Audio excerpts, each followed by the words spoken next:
tegal ma audio ma déglu mais bon audio anti góor ak jigéen la Ousmane Sonko am na droit nit la du yàlla du yeneen am na droit nu mu def dafa am premier jabar dafa doxaan ba amaat deuxième noonu lay doxaanee ba amaat troisième ba amaat quatrième peut-être ambition pour am quatre la wala yàlla moo ñu may loolu nit am na possibilité am ñaar ba ñeenti jabar benn ñaar ba ñeenti jabar donc am na ci droit loolu du te gisuma fa lu garaaw mais audio yooyu c'était pour mu accepter loo ma li nga xam ne moom mooy photo bi ma ne ko ok ma ne ko photo bi c'est sûr c'est authentique mu ne c'est authentique ma ne ko ok d'accord mu ne ma boo bëggee sax ma won la benn photo gis nga photo boobu génne moo ko ma ne ko acca na ñëw ma gis benn non mais gars yi dañ garaaw quoi foofu la waa ji perte mu won ma benn photo Ousmane Sonko boo xam ni nii amul dara nii amul dara mais lu gën a garaaw nag foofu boobu moom dafa rate nee naa la man xeexuma parce que dama bëgg a yàq doomu aadama non foofu la cóolee nag mais photo bi nan la mel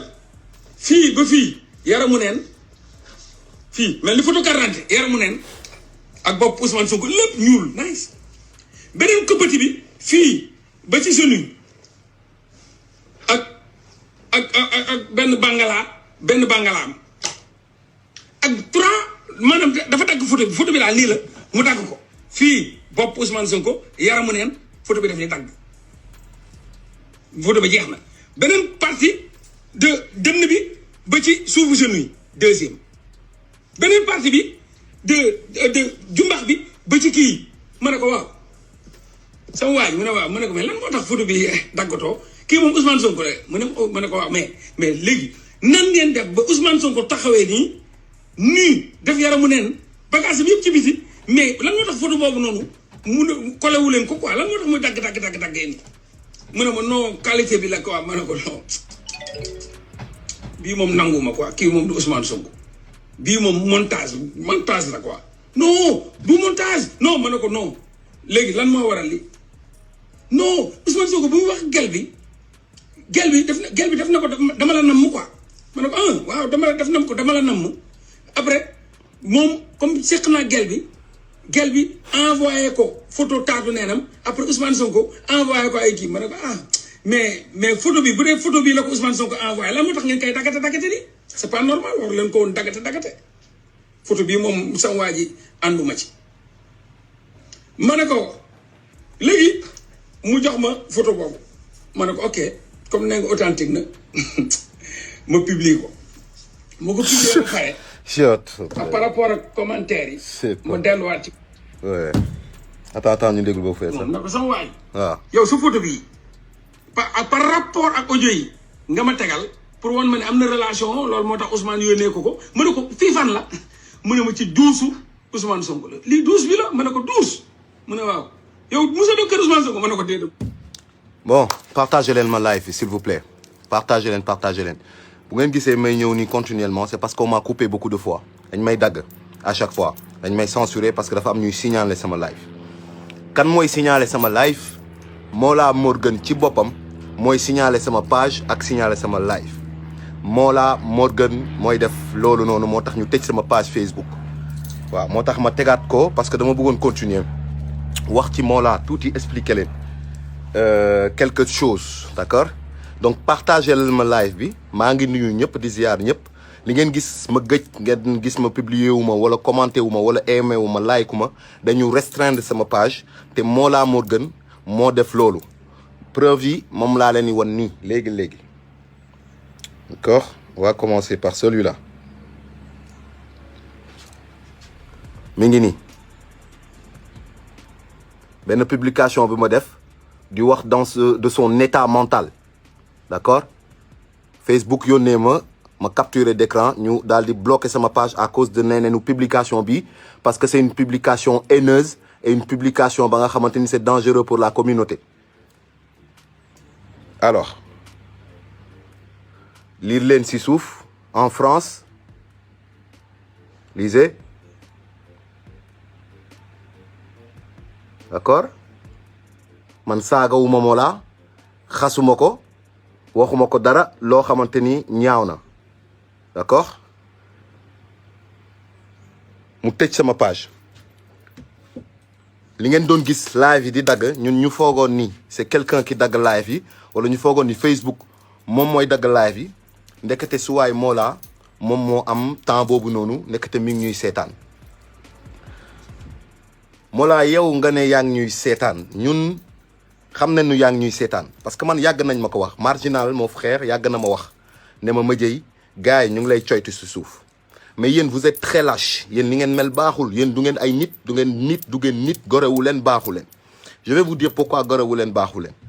parce que li ngay def nii man di ma empêcher pour man may publier yaa ngi empêcher beaucoup de personnes ñu mën a jàng parce que ñun dañuy jàngale wax naa la ko je ne suis pas en compétition avec toi Mollah yow yaa ngi am 6000 personnes yu lay seetaan booy def sa live man kenn seetaanuma regarde là on est 50 personnes man y a pas 6000 personnes qui me regardent Tunkara il a beaucoup de personnes qui le suivent yow yaa koy wax sax sa bopp Akhenaton bi ngay xëy di wax di yendu ci moom yaa ngi wax ni il a beaucoup de personnes qui le suivent Kayz Fof yaa ngi wax si ñoom yaa ngi wax ni il a beaucoup de personnes qui le suivent ñooñu ils sont beaucoup plus dangereux que toi man y a même pas 50 personnes qui me suivent yow tu viens bloquer mes lives wala bloquer ma page ba pare nga taxaw fu nekk di yuuxu naan man du ma seetaan gars yi du ma seetaan kenn en fait yow da ngay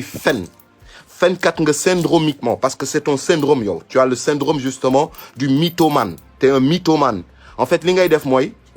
da ngay ñëw fii suñu live ñu bëri ñu ngi koy def nag te man gars yi dama leen bëggoon xamal xam naa lépp je sais tout amul benn problème wax xam nañu lépp mag sama gars yi teg yàgg nañu xam yéen ñi da ngeen di ñëw si suñu live yi ku mel ni yow Mollah Morgun c'est ce que tu fais da ngay ñëw si suñu live yi di dénku ñun c'est gratuit xam-xam bi jëluñu ko jaayuñu ko te xoolal man melu ma ni yow di fëgg sama dënn naan man la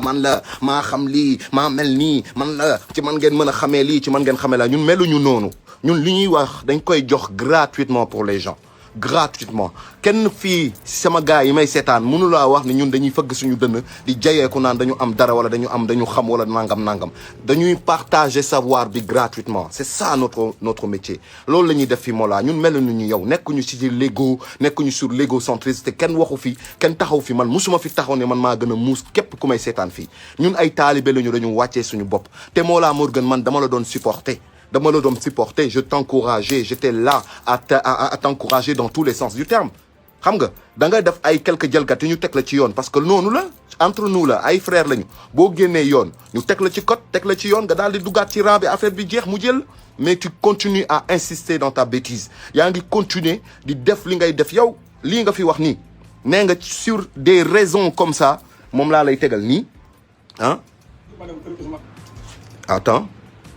attends sur des raisons comme ça. sincèrement mu ne ma noonu ci douze bi la ma ne ko def yaramu neen de jumbax bi ba ci kii ma ne ko waaw sama waay mu ne waaw ma ne ko mais lan moo tax photo bi daggatoo kii moom Ousmane Sonko la ma ne ko waaw mais léegi nan ngeen def ba Ousmane Sonko taxawee nii def yaramu neen bagage bi yëpp ci biti mais lan moo tax photo boobu noonu mun collé wu leen ko quoi lan moo tax muy daggee nii mu ne ma non qualité bi la quoi ma ne ko non bii moom nanguma quoi kii moom du Ousmane Sonko. nga xam loolu montage nga xam ni montage la nangu woo ko. ok non ok léegi lan moo waral li. non Ousmane Sonko bu mu wax gel bi. gel bi def na ko dama la namm quoi. waaw ok waaw dama la namm. waaw après moom comme seq naa gel bi. waaw. gel bi envoyé ko photo taatu neenam. waaw après Ousmane Sonko envoyé ko ay kii ma ne ko mais photo bi bu dee photo bi la ko Ousmane Sonko envoyé lan moo tax ngeen koy daggate di. ok c'est pas normal. waaw ko woon daggate. waaw. photo bi moom sama waa ji ànduma ci. waaw ok après nga def la. ma ne ko léegi mu jox ma photo boobu. waaw nga ma ne ko ok comme ne nga authentique na. ok après. ma publier ko. waaw kala jeex na. ma publier ba pare. voilà. ci kaw base yi. yow ci kaw lii ci kaw base bu ndaw bi ci kaw lii la gars yaa ko wax de man waxuma ko c'est toi qui dis c'est toi qui parles ci kaw une petite base comme ça bu banale comme ça t'as préféré jël Ousmane Sonko Willy Pande ko sur un montage ridicule comme ça mon frère ci base bii nii ci lii ci lu ndaw lii yow yaa ko wax c'est toi là qui parle qui explique les raisons pour lesquelles t'as agi comme tu as agi yow tu es un gamin en fait xaw ma lu tax ñu ne di la seetaan yow man ngay ñëw di song di jéem a bloquer samay live alors que man ma nekk fi pédagogiquement nekkuma ci politique waxuma ci yenn yi ngay ñëw di bloquer lu samay live les preuves sont là les captures sont là Facebook yéen na ma ni benn post bu ma def par rapport ak toi kan laay def ci moom post mu dem di wër di wax naan je suis dans le dama ko nañu bloquer et signaler sama page kan ku moom page bi du yow laa def post bind sa tur wax sa wax nga signaler sama page ba ñu bloquer samay live alors que je suis dans la pédagogie di jàngal ñi nii man nekkuma di def live di attaquer ay nit di xas ay nit di song ay nit encore moins toi da nga def affaire bu graaw ñu génn teg la ci code wax la ne la Mollah Morgun tu as déconné li nga defaroo koon def that's all bro that's all damal nga bloqué gars yooyu ji la sonal damal nga bloqué gars yi ngay wax ni doo leen seetaan man dooma seetaan tellement j'ai personne yow yaa ko wax nga ne kenn du ma seetaan ma jëy ay tuuti gars ñoo koy seetaan yow nga ne dañ lay seetaan ñëpp dañ lay seetaan y a 6000 personnes mais pourquoi tu viens bloquer mes lives alors ça veut dire quoi ça veut dire que man xam naa bu baax ni yéen da ngeen fiy roote ma jëy kër ma jëy ngeen ni roote yéen ñëpp te bëri nga ciy morom mais xoolal man duma ko jëyee ko te xoolal ndam la ci man fierté la ci ñun waa kër gi yëpp dañ cee kontaan parce que xam nañ ni ci fii ngeen di rootee bu ngeen demee fële di day dijlu di ngan looloo tax sax kenn ci yéen du ñu promouvoir kenn ci yéen du wax turu Madieye kenn ci yéen du jël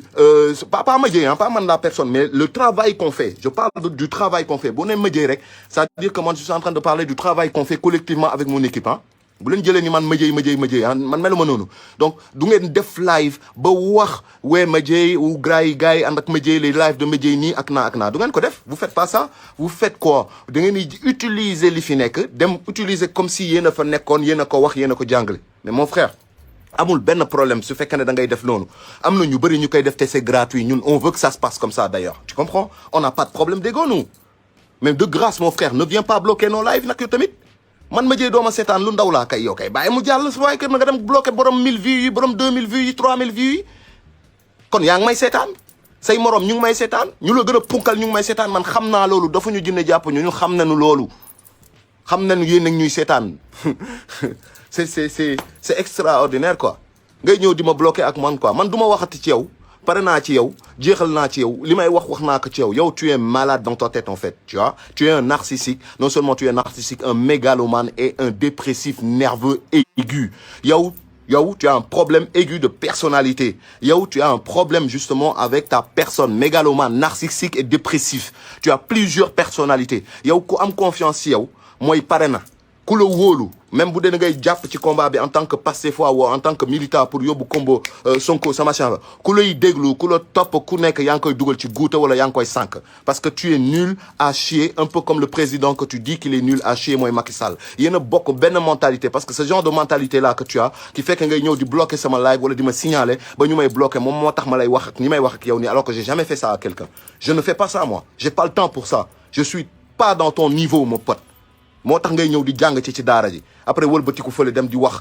faut aller faire de l'ingénierie sociale faut aller voir du développement personnel xam nga lire ay livres et tout machin mais arrête yow nga nekkoon fi un clown tu fais le clown devant les gens et tu fais le clown en plus t'es un fake ass nigga man nigga you fake ass fuck nigga fake ass fuck maa ko wax you fake ass fuck doo real nigga da ngay sóob nekk fi gars yi jaay la fii rek nga nekk fi di teg c'est tout that's all man done now with you I'm done with you I will never talk with you again I will never talk about you again man nigga I know what you going on I know what's going on with your mind and behind your mind nigga you dirty ass fuck nigga you a fuck nigga you fuck boy you pussy nigga jeex na tàkk fa laa yam ak yow parce que lii man kenn du ma ko def man meruma bonuma mais yow you fake ass nigga maa la ko wax yow Mollah Morgun fake ass nigga bitch ass nigga ku la wóolu ku nekk mi nga dugal boppam ci guuta waaw ku la wóolu ku nekk di la bàyyi ngay jàpp ci benn combat comme ça mi ngi dugal boppam ci guuta parce que tu n'es pas digne de confiance tu n'es qu'un traître da ngay trahir yow da ngay war voilà doo gor man dama la doon jàppale jamais j'ai parlé de mal en toi musuma la saaga musuma la def dara dama la doon galvaniser di la encourager nekkoon sa ginnaaw waaye di la encourager mon frère oui dans tous les sens même si xolal ñëw naa plein de fois une fois nga ma doon vilipender xamuloo ma xool leen rek déglu leen rek xamuma woon musuma gis musuma dégg mu gis sama benn live may wax ci Covid bi may wax ci affaire yi di expliquer nu mu demee comme nu ngeen ma xamee ma koy defee il a fait quoi dem ci live am toog di wax naan mais Madieye day tox wala day mandi mais gars yi xaw ma dañu kii xam nga commencé di la sànni ay affaire te alors xamuñu la quoi tu vois il te connaît pas et puis moi j'étais dans mes trucs di aider ay nit moom mu ñëw naan damay mandi xaw ma loolu après il m'a invité ci live am plus tard une semaine xaw ma 2 semaines plus tard bu mu gisee ni affaire yi ëpp na doole affaire yi metti na bon li ko mëjee doon wax ci live moom gis na ko donc du coup mu woo ma pour excuser wu et voilà ak ni fa nekkoon ñëpp son public là qui le suivait là et tout machin qui me disait man dof là wala man dama mandi wala je ne sais pas quoi ils sont venus après s'excuser ouais comme d'habitude et puis man j'ai laissé man musuma dem di seetaan sa live mon frère en direct jamais man wàccewuma sama bopp bay dem di dugg sur des conneries nga toog di saaga sénégalais yi ñu toog di la seetaan ay fichier duul merde nga leen di wax ah di leen xas guddeeg bëccëg ñoom ñu toog di la seetaan ñoom ñoo ko def ñoom ñoo ñàkk fuula ñooy toog di la seetaan nga leen di saaga ñoom ñoo ko def voilà yow tu as tort tu as fait une connerie comme un enfant comme un bête fi nga doon yuuxu naan ouais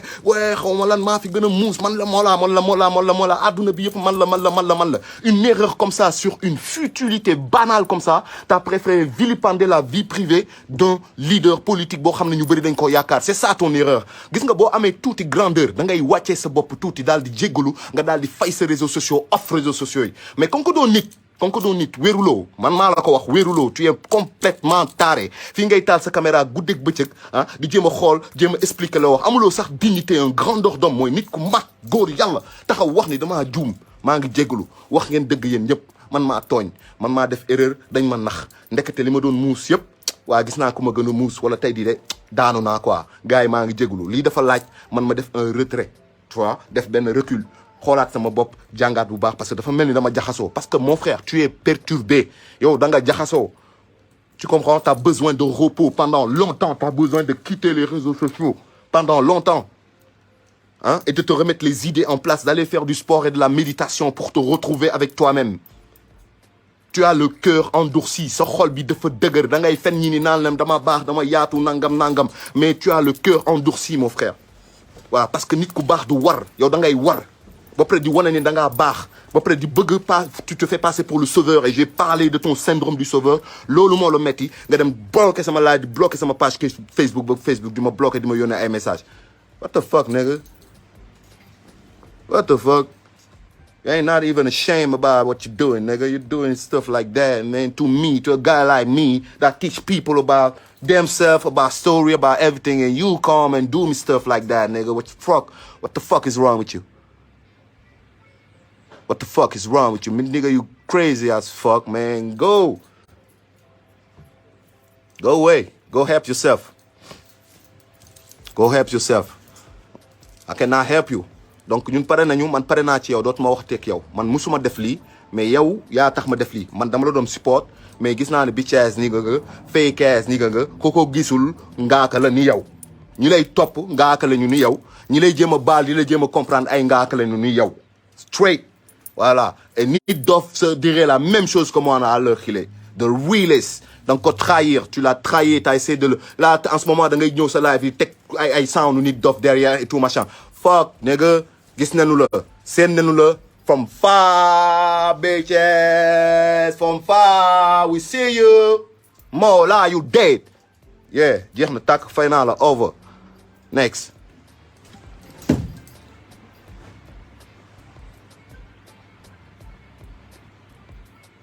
bi ci topp bii la.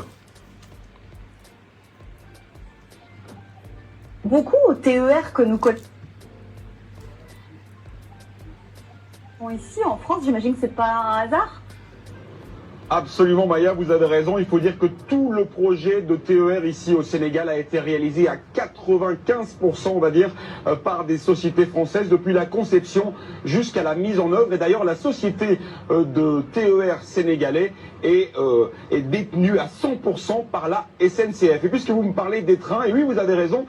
ils ont un air un peu familier. Ils ont d'ailleurs été fabriqués en Alsace par la société Alstom. Il s'agit d'ailleurs de la toute dernière génération de trains. Ils sont même plus récents, plus perfectionnés que ceux qui circulent en France sur le réseau TER. C'est donc le top du Made in France. Et le projet, dans son ensemble ici, a coûté plus d'1 milliard d'euros. Toujours là, si on revient au train lui-même, bon. Il ressemble beaucoup au TER que nous connaissons ici. Le TER, xam ngeen defoon naa leen benn live ma expliquer leen ni vous voyez Diamniadio dañ ko construire uniquement pour une chose pour que ñi nga xamante ni ñooy ñëw pour exploiter seen pétrole exploiter seen gaz defaloon naa leen live entier 2 heures de temps ma leen di expliquer pourquoi ils ont fait tout ça ma ne leen gis ngeen là c'est la preuve vous avez la preuve mi ngi nii je vais vous le remettre pour ñiy door a ñëw ma tegaarata leen ko déglu leen. Beaucoup au TER que nous connaissons ici en France, j'imagine que c'est pas un hasard.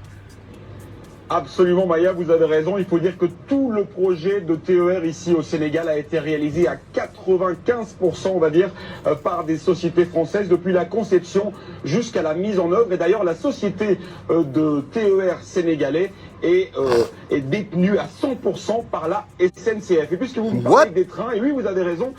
ils ont un air un peu familier. Ils ont d'ailleurs été fabriqués en Alsace par la société Alstom. Il s'agit d'ailleurs de la toute dernière génération de trains. Ils sont même plus récents, plus perfectionnés que ceux qui circulent en France sur le réseau TER. C'est donc le top du Made in France. Et le projet, dans son ensemble ici, a coûté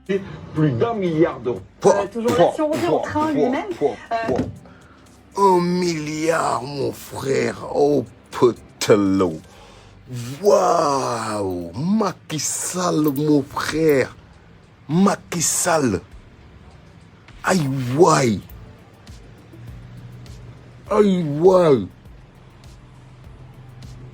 ëppatalaw waaw extraordinaire yéen kon fen yi ñu toog fen ko yëpp li ngeen toog ci seen plateau télé yi di duul di dajale yëpp comme j'ai l'habitude de dire ndekete yéen train bi moomu leen ci tarafatul ay ni moomu leen ci dara français yee ko moom seen xaalis lañ ko defare ay waay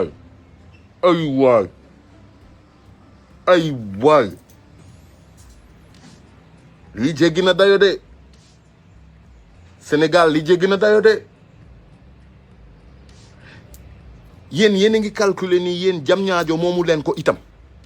yéen a ngi gis ni Diamniadio defaruñ ko pour yéen Diamniadio patron yi nga xamante ni ñooy ñëw si ëllëg pour exploiter seen pétrole beeg seen gaz bi Macky Sall parel leen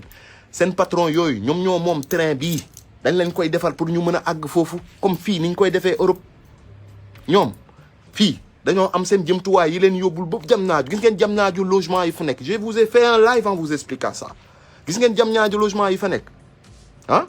nga foog ne yow mii sénégalais bi yow mii sénégalais bu Caaroy bu Pikine bu Gannaaw Raay yow mii bu Médina yow mii bu Parcelles nga foog ne yow mii mun ngaa dem foofu noonu mun ngaa dem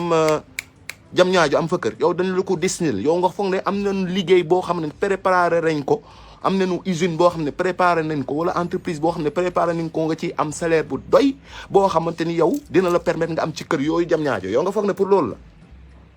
sa salaire bi ngay am 50 000 60 000 par mois wala 30 000 wala 40 000 wala 20 000 wala 25 000 par mois mon frère nga foog ne mun nga cee dagg billet train pour dem voyager tous les jours wala toutes les semaines tu crois que le train a été fabriqué pour toi sénégalais qui me regarde yow nga foog ne yow loolu yaakaar nga ko boo amee xel yaa ngi ciy dugg de parce que politique la dañ leen di nax fii dëgg nekku fii ay caaxaan moo fi nekk Macky Sall lii moo tax may wax ni c'est le président le plus nul du Sénégal c'est le président le plus nul de l'Afrique lii mooy tax may wax du reewande lii xam nga ku ko def taxaw seen kanam ne leen TER bi yéen a ko moom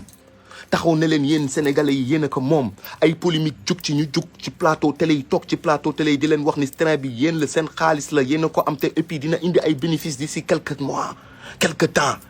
quelques mois dina rentabiliser wu wala quelques années dina rentabiliser wu ñoom politiciens wu Benno Bokk Yaakaar yi ñëw ci plateau yi fees di leen gëmloo yéen sénégalais yi di ko weranteeg ay experts yu xam seen liggéey naan leen non TER bi il est correct il est bon sénégalais yi ñoo ko moom yëfu sénégalais yi la bénéfice yi sénégalais yi lay dellu ay waay quel pays quelle honte. C'est pour ça que vous avez amené le divertisseur Mollah Morgun, pour pouvoir justement brouiller les pistes et pour pas qu'on parle de ce choc. Parce que ça, c'est le choc de début de l'année. 1 000 milliards d'euros. Catastrophique. Ouf, c'est ça? Comment? Pour ay tubaab. Pour ay tubaab. Pour ay tubaab. Te yow sa dëkk bi nga dëkk. Say mbokk. say nawle say rakk say mag say ndijaay say maam say dëkk bi nga nekk fi nga nekk sa dëkk nga ne 1000 milliards yooyu yéenewuma leen ko tubaab yi laa koy jox waa Alstom ba sax na tubaab yi ñëw ba fii ñu tabax terrain bi pour ñoom sénégalais yi di jël seen xaalis ñoom ñi ñàkk amuñu dara ñuy ñaan pour nga may leen ñu dugal seen xaalis ci biir pour tubaab yooyu di gën di am ci kaw sénégalais yi yow nga ne nit ku baax nga ñi ànd ak yow ne ay nit yu baax lañu yow nga ne président bu jub nga yow nga ne ku wax ci yow wala ku wax lu safaanook li ngay jëf nga jàpp ko tëj ko prison wala nga xool le tout yàq derem wala extrader ko wala yóbbu ko indil ko ay problème yéen noonu ngeen di def mais vous êtes incroyable et vous vous demandez pourquoi les Sénégalais ne vont pas péter les plombs. Pourquoi les Sénégalais ne pètent pas les plombs? Ils ne demandent pas une révolution. Lii rek jar na révolution lii rek gis nga Ben Ali Tunisie benn jaaykat moo ko taal benn jaaykat bu ñu doon teg jaay doole moo taal dëkk ba Ben Ali jóge ba dëkk ba yow tu te permets de faire un truc comme ça bu doon sax da nga wax sénégalais yi bu doon ce gouvernement vous avez été honnête vous avez joué franc jeu ngeen ñëw expliquer les raisons pour lesquelles un partenariat avec la France là nangam bon c'est parce que la France nangam bon il y a peut-être possibilité plus tard waa Alstom am lu ñu def Sénégal loo xamante ni dina nekk wala nga ne bon c'est un accord Alstom day embaucher peut-être 400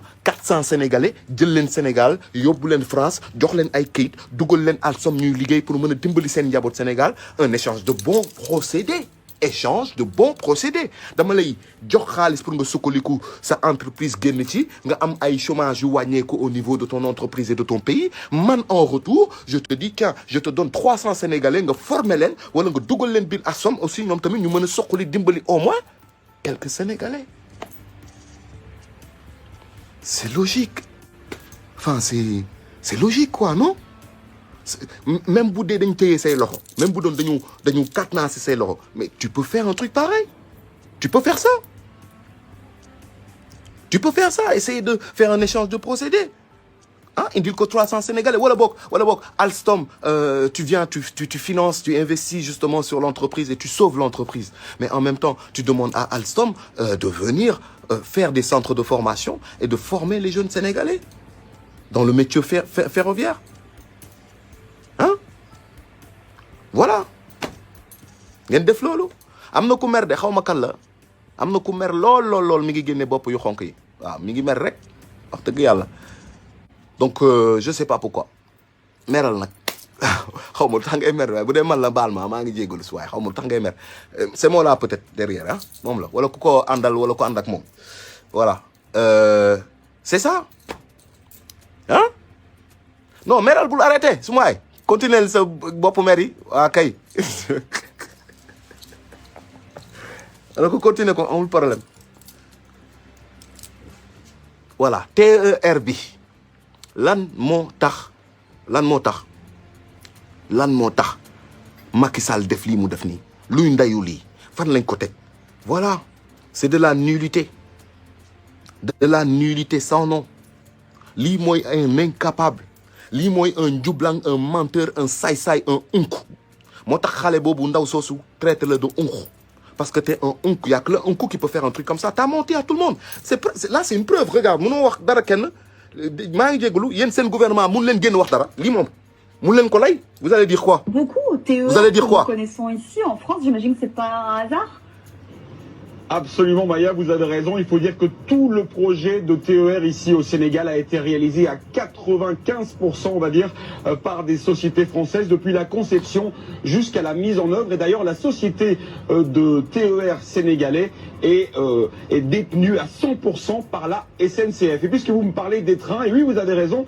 ils ont un air un peu familier. Ils ont d'ailleurs été fabriqués en Alsace par la société Alstom. Il s'agit d'ailleurs de la toute dernière génération de trains. Ils sont même plus récents, plus perfectionnés que ceux qui circulent en France sur le réseau TER. C'est donc le top du Made in France. Et le projet, dans son ensemble ici, a coûté plus d'1 milliard d'euros. Toujours là, si on revient au train lui-même, il ressemble beaucoup au TER. 1 milliard d'euros, là, hein? Plus d'1 milliard d'euros. Mon frère, 1 milliard d'euros. Quand vous savez, lui, 1 milliard d'euros. Non, mon frère. Attends.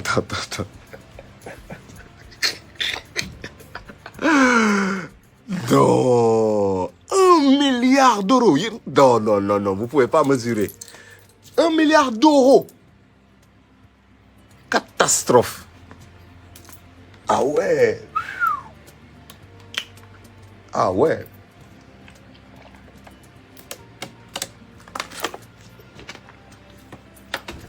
Un milliard d'euros bari na de. C'est catastrophique. 1 milliard d'euros. Mon gars, nga jël ko may ko ay tubaab. Te yow sa dëkk amoo sax structure bu doy ñiy fajuwuñu. Yow bëgguloo ko parce que en fait c'est ça le but en fait. Le but c'est pas de mettre des écoles et des infrastructures ou des hôpitaux. Xam nañu ko, nous xam nañu c'est la stratégie, c'est votre stratégie. C'est fort quand même hein. C'est fort de le faire quand même, faut le faire. On sait que c'est votre stratégie. Lépp pour multinationales yi la, pour entreprise yi la, mais rien pour la population. C'est comme ça. Am na sax ay mercenaires yu liggéey pour loolu, ay lobbyistes yu liggéey pour loolu. Ñun xam nañ loolu. Mais quand même, yéen seen yaram du daw. Kon li may wax dëgg la, kon yéen ay dëmm ngeen, mais dans le vrai sens du terme, c'est-à-dire que fii ku fi nekk di xaar yaram wala di def dara ci yaram. Hein? Non, lii du yëfu nit. C'est pas possible. Sénégal mënul mel nu mu mel nii ngeen di def lii di regrouper en plus ngeen toog ci télé yi di duul sénégalais yi di fen di leen wax non non non ngeen di wax ngeen di yuuxu di am baat bu rëy te xoolal damay pare live bi ñuy bëri duñu déglu wala duñ ko partage lu bëri bu ngeen taalee seen télé yi gis benn chroniqueur wala benn waa APR wala benn gars bu ñëw toog ci plateau télé benn opposition wala benn gars bu faire partie de la société civile ñëw di wax ak moom ci loolu mu naan ko non non non non mais vous avez tort ah da ngeen seetlu leen dina am sañ-sañ malgré lii journaliste yi wax malgré lii enquête bu leer nañ malgré ñoom ñu wax ko def seen ak xam ne ñaay journaliste leen tëb ay tubaab lañu da ngeen complexé tubaab donc tubaab bu waxee da ngeen ko war a mën a gëm ñii dañu def seen enquête ay tubaab leen wax nañu ñoom xam nañu du ñu waxee neen te bu fekkee ne dañu def seen enquête wax def li ñuy def nii bu fekkee ne du dëgg mais attends les concernés peuvent porter plainte non les concernés peuvent porter plainte avec ces journalistes français et cette chaîne française. Donc, ñii xam nañu bu baax leurs droits, ils font pas n'importe quoi. Donc, ils ont fait des enquêtes, ils ont des documents yu clairs. Li ñu la wax ni dafa leer nañ. Te di ngeen ñëw yéen waa APR Benno Bokk Yaakaar vous allez vous asseoir sur les plateaux télé ngeen commencer di wax ak benn membre de l'opposition wala un membre de la partie civile de la société civile xam nga naan ko vous avez tort sur ce sujet. Que du dëgg que non TER bi nii dugg na fii yéen xamu leen dara non mais nangam di justifier l'injustifiable. De justifier l'injustifiable, de mentir au détriment de la vérité, de mentir au détriment de Dieu, de Yàlla. Xanaa xamul leen ni àdduna bi day jeex yéen xanaa xamul leen ni seen bakken yi fii la yam. Vous vous rendez pas compte de ce que vous faites? On est en 2023 nekk nañ ci beneen ère changer leen mentalité ngir Yàlla yéen politique yi. ñu ngi ci beneen ère ñu ngi ci beneen mouvement ñu ngi ci beneen yëf yi c'est spirituel yéen ngir Yàlla delloo leen seen xel yi lii ngeen di def du yëfu nit yërëm leen ñi yërëm leen jaam yi yërëm leen ñi xiif yërëm leen ñi dul lekk lii c'est incroyablement incroyable xawma ko mënuma ko qualifier parce que musuma gis lii ci àdduna amul benn dëkk tubaab benn États-Unis wax fu mu mënti doon buy def li ni mel yéen ni koy def yéen ay sénégalais ni ñun ak man vous nous faites honte c'est incroyable de nous faire ça ñun mérité wuñ lii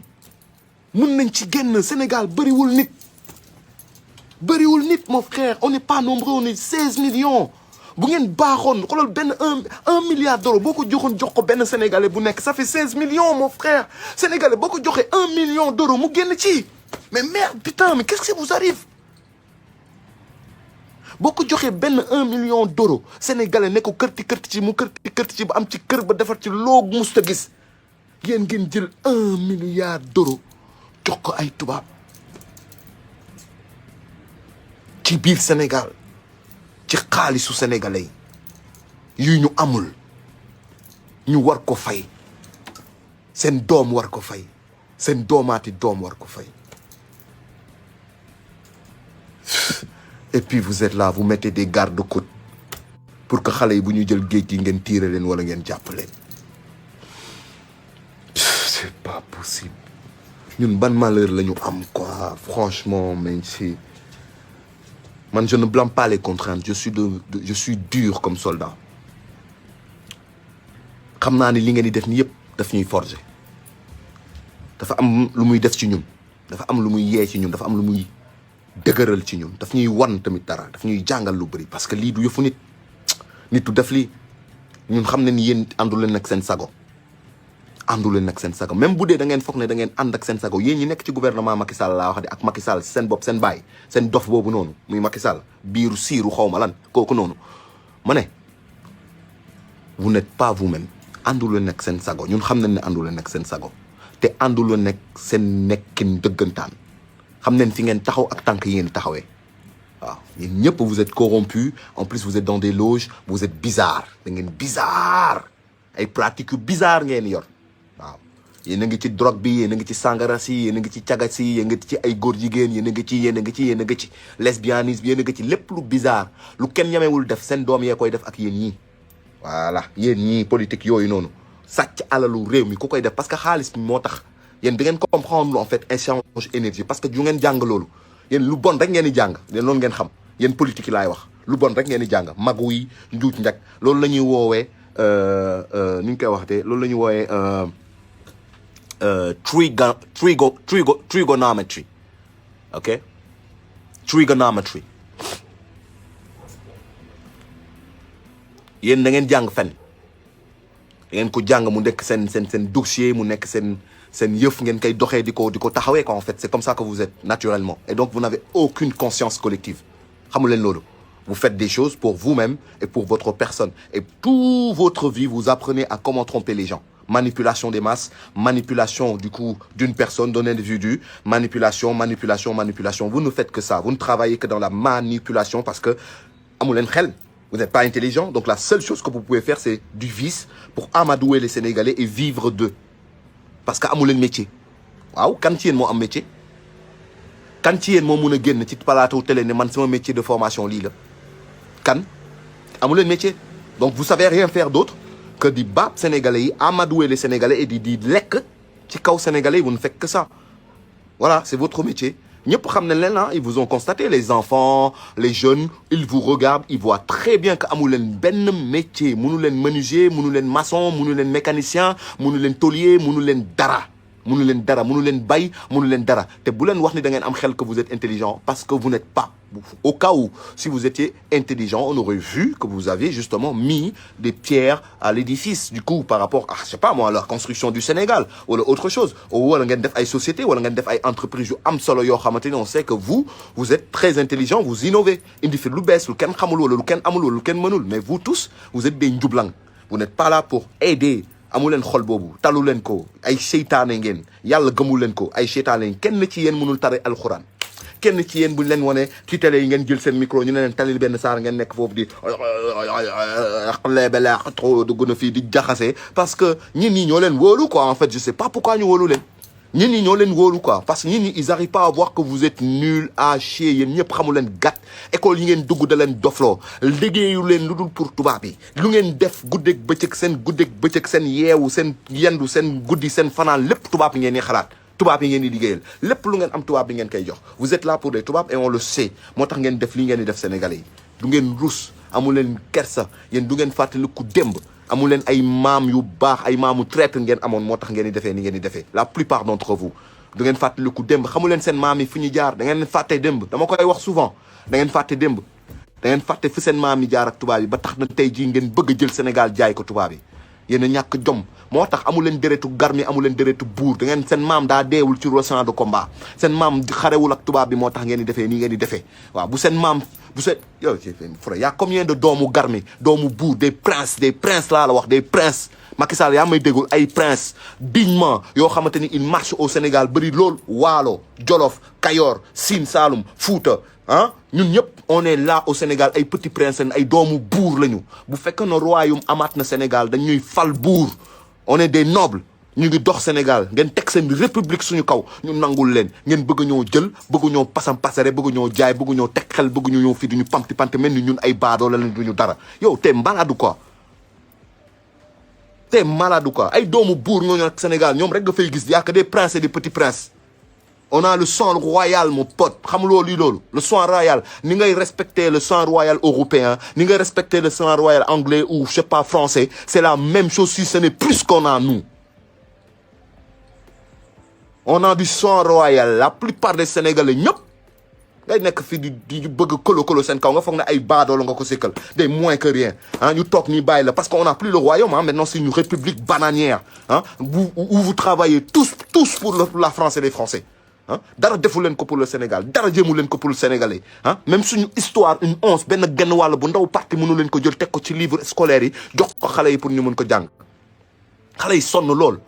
xale yi nekk di leen wax ni bëggatuñu seen programme scolaire yi ngeen ni déet du fi dal dañ leen di programmer dañ leen di dofloo ñoom ñëpp pour soppi xale yi ñu mel ni yéen dof yi ngeen doon xale yi bu ñu màggee ëllëg mën a téye réew mi jàpp di toroxal seeni morom pam d'incapable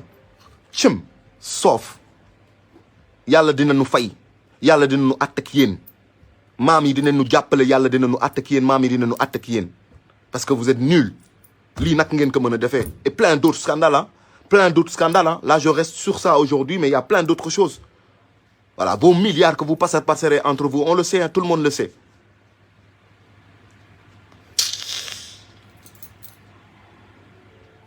yàlla na Sonko ñëw yàlla na Sonko ñëw yàlla na Sonko ñëw seen kaw yéen yàlla na Sonko ñëw seen kaw billaay yàlla na Sonko ñëw seen kaw vous allez voir man am naa yaakaar ci moom am naa yaakaar ni franchement il fera quelque chose am naa yaakaar ci moom am naa yaakaar ni lii dina ko régler Alstom lii dina ko régler ah le TER dina ko régler Diamniadio dina ko régler ah tous les contrats léonins des Français là dinañ ko régler waaw man loolu am naa yaakaar ci moom yàlla ñu yàlla defal jàmm ba moom mu ñëw xaaral ma dugal kii nekk ci ligne bi xaw ma kan la vrai Diallo après ma continuer baaxu leen billahi baaxu leen tey baaxu leen ëllëg yàlla ñu yàlla attaque yéen voilà bon vrai on ne pourra pas di jàpp nit ñi nag di tëj nag loolu nag mën ngeen ko toroxal jaay doole voilà donc loolu moom mën ngeen ko moom mun leen dara loolu ça montre rek que vous êtes des incapables et vous êtes des nuls voilà ça va pas plus loin que ça ñun xam nañu loolu on n'a pas le choix la population xaw ma lu ñuy xaar mais man c'était en mars 2021 boobu laa pare woon ak yow waaw bu ma booy déglu woon instant boobu maa ngi toog sama oto di aalu di yuuxu pour booy dem fekk la sa biir occasion booy buñ ma déglu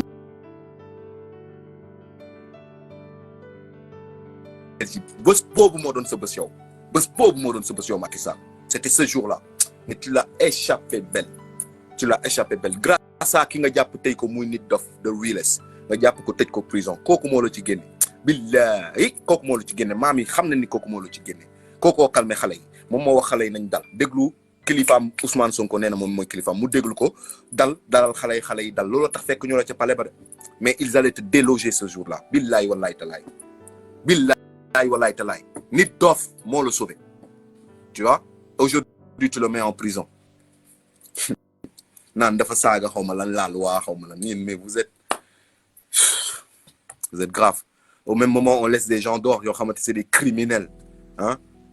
trafiquants de faux billets naka nga ko mën a bàyyee quelqu'un qui peut suuxatal sa économie réew c'est tellement grave c'est une trahison une haute trahison ba pare en fait c'est un député c'est encore plus grave bu fekkee ne c'est un trafiquant un voyou un criminel ñu mën a wax mais non c'est un député un gars qui est dans la République il a fait serment tu vois muy def lii c'est un gars qui trahit la République c'est de la haute trahison kii warul sax nekk di am pour am liberté provisoire ou je ne sais pas quoi mais comme vous êtes des truands comme jubu leen kon xamu leen li jub amu leen benn déontologie amu leen benn morale bokkul ci yéen moo tax vous faites ce que vous faites moo tax ngeen di jël ay Souleymane Jules Diop di leen saagaloo après ngeen jël leen taf leen seen gouvernement ngeen di jël ay par exemple ay Khalifa muy saaga après nga jël ko taf ko sa wet alors que da doon saaga say waajur yow Macky Sall Khalifa da doon saaga say waajur di leen daggal ñëpp di dégg ok mu koy dagal sa yaay di dagal sa papa ñëpp di dégg tout le monde entend ñëpp di choqué wu ñëpp di tiit naan seet waa ji moom garaaw na de mu lay dagal di la dagal sa jabar mu koy dagal sa yaay mu koy dagal sa papa mu koy dagal say doom mu leen di dagal ba mu jël sa police di ko dagal nga jël ko fat ko sa wet qu'est-ce que tu nous apprends lan nga ñu wax foofu ñun ban leçon nga ñuy jàngal xale yi lan nga leen di jàngal ah donc voilà man sama live jeudi la du mardi donc là parce que dama retrouver sur mon Facebook man j'en profite pour faire un petit live pour régler mes comptes avec ce Mollah Morgun hein. Donc je parlerai plus de toi mon frère de ma vie man pare naa ci yow àdduna ak alaxira parce que doo gorgore woo baaxoo man musuma saaga musuma laa xas te duma ko def mais gis naa ne t'es un bitch ass nigga and I stay on my line. With that being said, on va passer au net sujet. Troisième sujet rak tak comme ça live bañ a gudd ma jox leen lii ngeen seetaan lii seen doomu ndey moo ko wax beneen sénégalais bu dof. Not fighting for equality because they understand that men and women could never be equal. They understand their roles. How can a man and a woman play the same exact role? Where's the balance? So in Africa, it's very clear. The woman plays the role of a woman. Okay, so as a woman, her role is to support the man. The man, we are the kings and the divine of this universe. A woman can never compare to the man. They have to understand that here in America. The woman don't create life. They support the creation of life. Every time I say it, they laugh. Man, we're gods. We the ones that create life. Let me give you an example of the science of it. A man right now can create life without a woman, but a woman can't create life without a man. If I wanted to create life right now without a woman, I would just shoot my sperm, put it in an incubator, and just give it 9 months, even maybe less with today's science, and a baby will be born. A woman can't do that. So, men, we are the creators of life in actuality. That's cool and all, but I think whoever designed that system designed it for the act of the togetherness. The union. Y'all missing the point. So what the point is, the men have lost the idea of the power they actually possess and passed it to the woman. That's true. Here in America, the men are afraid of their power. Okay. Please, sama guy, dinaa wax anglais tuuti. Kii laa bëgg a waxal dof bi moom laa bëgg a waxal tuuti. Donc s'il vous plaît, damay wax ak anglais ñi xam Akon wala ku yor page am wala ku xam américain bu nekk États-Unis wala something like that wala ñi xam ay américain yoo xam ne dinañ dégg wax ji. I will speak in English and please share this part, this specific part for my fellow brothers and sisters from the US. Please do that for me. Top départ. Alors, Akon, my brother Akon, it's me, my J Job, your fellow brother, your African brother, your Senegalese brother, talking to you, brother, straight from Guadeloupe. Yeah, Guadeloupe, from the Caribbean island, okay? I'm talking to you, my brother. We just done and finished to watch what you just said right here, my brother. And excuse me, I'm not a, I'm not your elder. I'm nothing. I'm even nobody. Okay, I'm just a dude, a Senegalese that knows something, bro. And got to teach you about what you just said, brother. You cannot say that you as a man, you are the gods of this earth. You see, this is wrong. You cannot say that, brother. Why you cannot say that? Because everything here in this earth are feminine. Yeah, electron feminine, proton feminine, and neutron feminine. Everything on this planet, on this right exact earth, my brother, is feminine. You see, brother, your chromosome, your Y chromosome, it's a little chromosome, bro. It's a little chromosome. It's a chromosome, a Y chromosome with a stinky leg. You know what I'm saying? You get my point? With a stinky leg, like without a leg, a Y chromosome, a little Y, and next to the woman, we got a big X chromosome, right? A big X, that's the woman. That's woman. And you look like a little Y or a little X chromosome. That's what you got. That's what men got. That's what men got. A little X without a leg. That means you got a Y, a little Y. You see? That means you got a stinky leg with your X, bro. Woman did not create life. She support life. Of course, yes, she did. You're right, my brother. She support life. and you say that only man can create life. Only man can create life. Woman cannot create life. Okay, what kind of life you can create? Ask my question. Answer my question. I'm sorry, not ask my question, but answer my question, please, brother. What kind of life you as a man you can create? Huh? Without a woman. That's what you say. A man alone can create life without a woman. What kind of life you can create without a woman? You say that you can put your semen in the incubator and get a baby from it. That's what you said. But you will create a demon, not a human being. Only woman can create or can support the life, can bring essence and can bring spirit from the God, from the Most High. Only woman and man can mix themselves together and bring that life